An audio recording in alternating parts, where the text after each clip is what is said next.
Vais encontrar o mundo, disse-me meu pai, à porta do Ateneu. Coragem para a luta. Bastante experimentei depois a verdade deste aviso. Eu tinha 11 anos. Frequentara, como externo, durante alguns meses, uma escola familiar do Caminho Novo, onde algumas senhoras inglesas, sob a direção do pai, distribuíam educação à infância, como melhor lhes parecia. Lecionou-me depois um professor em domicílio. Apesar deste ensaio da vida escolar a que me sujeitou a família, antes da verdadeira provação, eu estava perfeitamente virgem para as sensações novas da nova fase. E eu parti. Ateneu era o grande colégio da época. Mantido por um diretor que de tempos a tempos reformava o estabelecimento, pintando-o jeitosamente de novidade, o doutor Aristarco Argolo de Ramos, da conhecida família do Visconde de Ramos, do Norte, enchia o império com seu renome de pedagogo. Eram boletins de propaganda.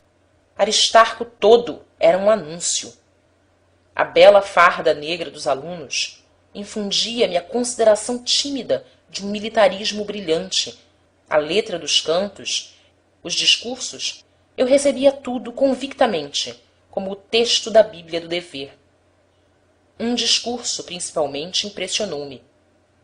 O mestre, perorou Venâncio, é o prolongamento do amor paterno, é o complemento da ternura das mães, o guia zeloso dos primeiros passos. O seu auxílio ampara-nos como a providência na terra. Escolta-nos assíduo como um anjo de guarda. A sua lição prudente esclarece-nos a jornada inteira do futuro. A família é o amor no lar. O Estado é a segurança civil. O mestre prepara-nos para a segurança íntima da vontade. Acima de Aristarco, Deus. Deus tão somente. Abaixo de Deus, Aristarco. Eu me sentia compenetrado daquilo tudo, não tanto por entender bem, como pela facilidade da fé cega a que estava disposto. Avaliem o prazer que tive quando me disse meu pai que eu ia ser apresentado ao diretor do Ateneu e à matrícula.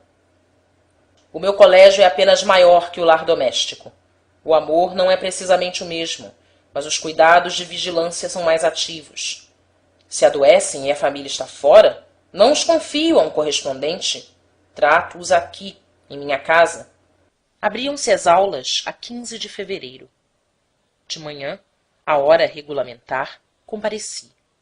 Quando meu pai entrou comigo, havia no semblante de Aristarco uma pontinha de aborrecimento. Decepção, talvez, de estatística. Ele tinha maneiras de todos os graus, segundo a condição social da pessoa. Às vezes, uma criança sentia alfinetada no jeito da mão a beijar.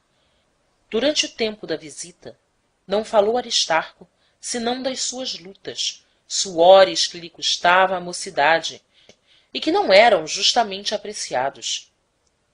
Amordaçar excessivos ardores, prevenir a depravação dos inocentes, espiar os sítios obscuros, fiscalizar as amizades, desconfiar das hipocrisias, ser amoroso, ser violento. Ah, meus amigos, não é o espírito que me custa, não é o estudo dos rapazes a minha preocupação, é o caráter. Não é a preguiça o inimigo, é a imoralidade. Ah, mas eu sou tremendo quando esta desgraça nos escandaliza. Não, estejam tranquilos os pais. No Ateneu, a imoralidade não existe. Se a desgraça ocorre, a justiça é o meu terror e a lei é o meu arbítrio. Briguem depois os senhores pais. Mas para os rapazes dignos, eu sou um pai. Não são as crianças, principalmente como você, o prazer da família, e que há de ser, estou certo, uma das glórias do Ateneu. Deixem estar. Os meus bons companheiros, de classes atrasadas, indicaram a sala de ensino superior de primeiras letras, que devia ser a minha. O professor Mânlio, a quem eu fora recomendado, recomendou-me por sua vez ao mais sério dos seus discípulos, o honrado Rebelo. Fui também recomendado ao Sanches. Achei-o supinamente antipático. Era o primeiro da aula. No Ateneu formávamos a dois para tudo: para os exercícios ginásticos, para a entrada na capela, no refeitório, nas aulas. Os vigilantes eram escolhidos por seleção de aristocracia, asseverava Aristarco. Vigilante era o Malheiro, vigilante era o Ribas, vigilante era o Mata, vigilante Rômulo. Sanches era também vigilante. Eu não estudava. A minha conta era, entretanto, regular, por um concurso de elementos eventuais.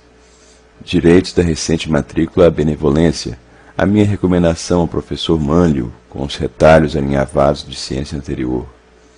Mantinha-me em satisfatória média, mas o risco da decadência era constante.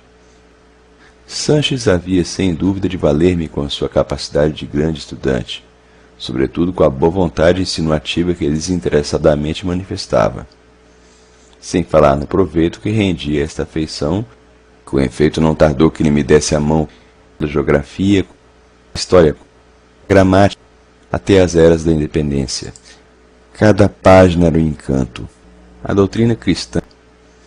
Conveniências do ensino tinham feito dividir-se em duas turmas a aula do professor Mânlio, e eu fui incluído na seção confiada aos Sanches.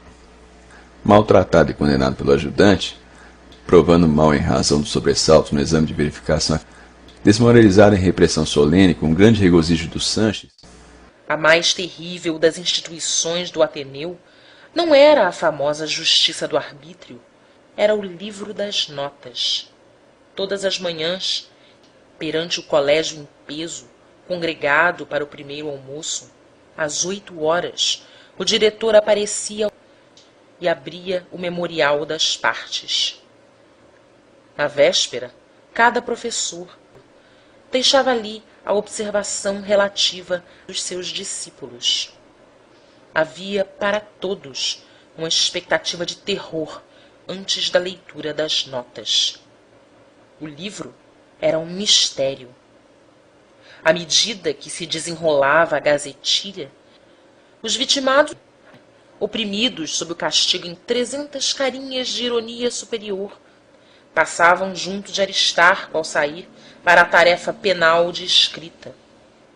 O professor Mânlio poupou-me longamente ao castigo, perdeu por fim a paciência e fulminou-me. O senhor Sérgio tem degenerado. Aristarco foi clemente. Era a primeira vez. Perdoou. Dias depois da terrível nota, voltava eu a figurar com outra, má, porém agravada de reincidência. Aristarco não perdoou mais. Houve ainda terceira, quarta, por diante. Aquele sofrimento eu o desejava. Chorava à noite, em segredo. Durante este período de depressão contemplativa, uma coisa apenas magoava-me. Não tinha o ar angélico do Ribas. Não cantava tão bem como ele. Eu não admitia a confissão. Votava antipatia aos homens de batina. Santa Rosália era a minha devoção. Por que Santa Rosália? Não havia motivo. Era uma pequena imagem em cartão, gravura de aço e aguadas de fino colorido, lembrança que me dera uma prima. Uma identidade comovente de traços fisionômicos. Guardei então, como um retrato, Santa Rosália. Tive de acomodar a gravura na gaveta do móvel que possuíamos ao dormitório. Iam começar os hinos pela manhã, no oratório do Ateneu. Abençoados momentos de contrição e ternura. Eu não olhava para o altar. Eu passeava na circunscrição do recreio como num claustro, anulando-me a mim mesmo na angústia do pensamento religioso,